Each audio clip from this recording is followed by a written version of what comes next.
Hey, how's it going, everybody, and welcome back to the channel. If you're new to the channel, my name is Big Ball Vlogs, and I do comparison shopping, reviews, and everyday vlogging. If you're interested in something like that, please consider subscribing to the channel and clicking the notification button for new videos as they come up. So if you're curious about the aquarium montage that I placed in the beginning of this video, it's to introduce you to one of my other hobbies that causes me to do a lot of unnecessary shopping, and there are my two aquariums behind me. This particular video is going to be about this Aqua or Mars Aqua strip LED. I came across these doing some research because I swapped out, which you probably saw in my previous videos, and I don't know if that's actually in the whole frame. There you go. So I swapped out my 10-gallon all-in-one reef tank for a 20-gallon all-in-one reef tank, and I needed a lighting system that would cover the entire tank. The previous version was half as wide, so I only had one pendant.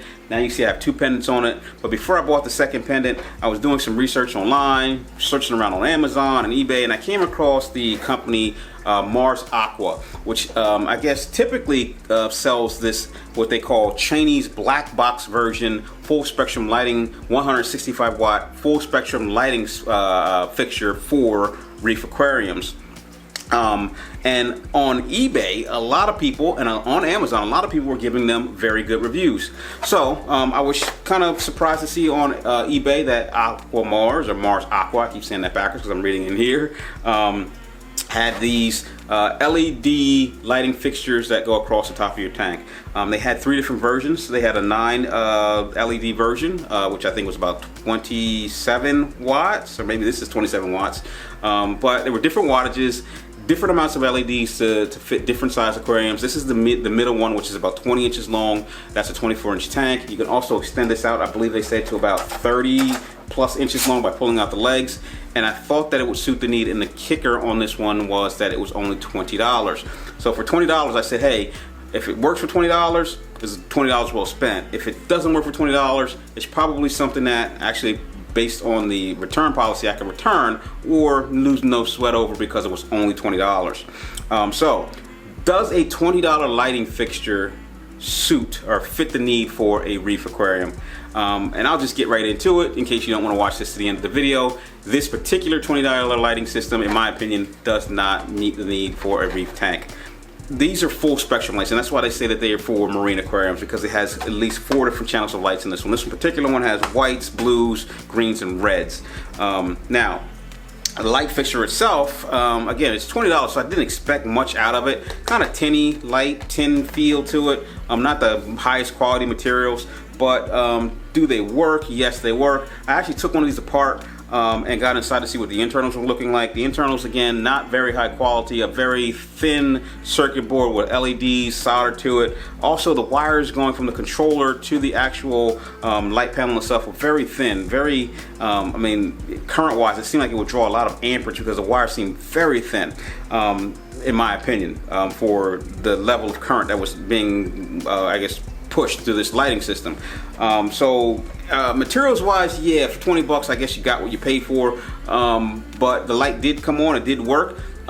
So I can't knock it for that. It also came with an IR remote control. Now, the IR remote control I thought was pretty cool until I realized that you can't control the light unless you use the remote control, which means if you lose the remote control, you can't turn on the light. There's no physical on-off switch on this light, which I didn't pick up when I bought the lights. If it had a physical on-off switch, it could be used with a timer, because when the timer shut the light off and then the light timer came back on, the light should power back up. But this particular light will not power back up without the remote control, which is again another negative, because now you can't use a timer.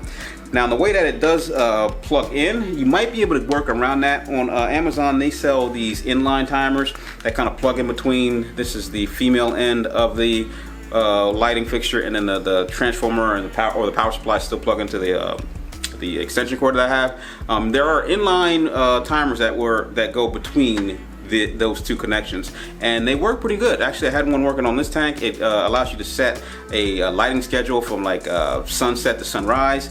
And as long as you didn't get the lights to turn all the way off, like say you got them to turn very, very low so that they didn't turn off, it should be able to power this light without turning it off. You have the ability to change quick select from 25 to 100% power. You actually have 4 different programmable modes there. You have the ability to change the intensity of the light, and you can cycle through the different modes of light. So you have 3 different modes of light here. You have all whites on, you have all blues on, you have whites and blues on, or you have all off. All controlled by the remote controller, and for the most part it works. I didn't have any issues even from across the room. The little IR sensor, as long as it's visible or it's exposed so that it can see the remote control, I had no problems controlling the light. Now when it actually came to the spectrum of light, that's where everything started to fall apart. When I put the light on top of the tank, it just did not have the appealing look that my current aquariums will have. And now maybe I'm spoiled, but I don't think it would probably meet your need either, because for most reefers, they want a blended light.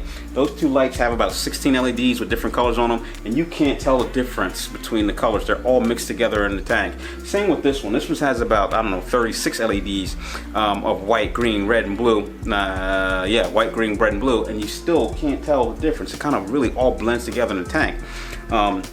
These, because they're so far out and the lenses on them don't really offer a very wide spread of light, you see individual beams of light coming down into the tank. And because on this particular fixture there are no whites in the center, for me the center was really dark. Now, because I had 2 of them, actually I had 3 of them. Customer service was excellent on this, by the way. The guy, I told him, hey, I got an LED out here. I had 1 busted LED, and he sent me a whole new fixture overnight. I took the busted one and I pulled the LEDs out of it, and I modified a second fixture to give it more whites in the center, and I removed the greens to see if it fixed the color spectrum for me, and it really didn't. It still just it made it a little bit brighter, but it just doesn't have the pop. Now maybe that pop, and I don't know why, but maybe because these aren't true actinic or there's no IR on it. But on that aquarium, usually if you turn off the lights, everything that's glowing that has that phosphorescent glow is just a dull brown or green or yellow or whatever it is. You can't see it. And that's what happened when I put these lights on it. Under full spectrum, you couldn't see any of the color. And that's probably because everything was like all the actinics were, because there's only 4 across the center, all the actinic blues were drowned out by the other different spectrums of the light. When you turn on just the blue channel, now you get a whole bunch of glow, but you cannot grow corals off just blue light. And the tank is just dark. It looks like something that you can't even really see, and all you see is the dark glowing corals in the darkness, or the blue darkness, if that makes sense.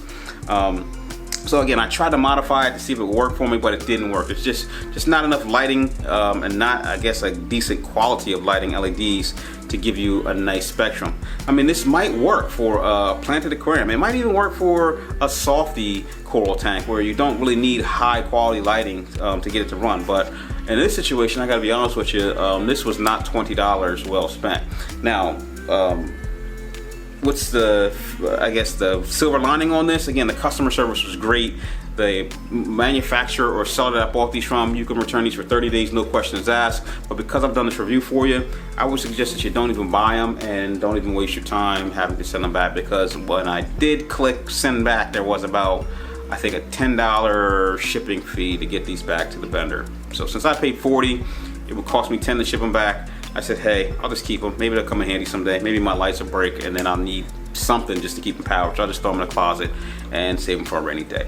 Before you go out and spend your money, please think about subscribing to the channel. If you see anything out there that you want me to do a review on, because I love cool things, I love kind of looking into them and doing reviews, please drop a comment below on what you would like me to review, and I'll get back to you soon. Thanks for supporting the channel. Talk to you later.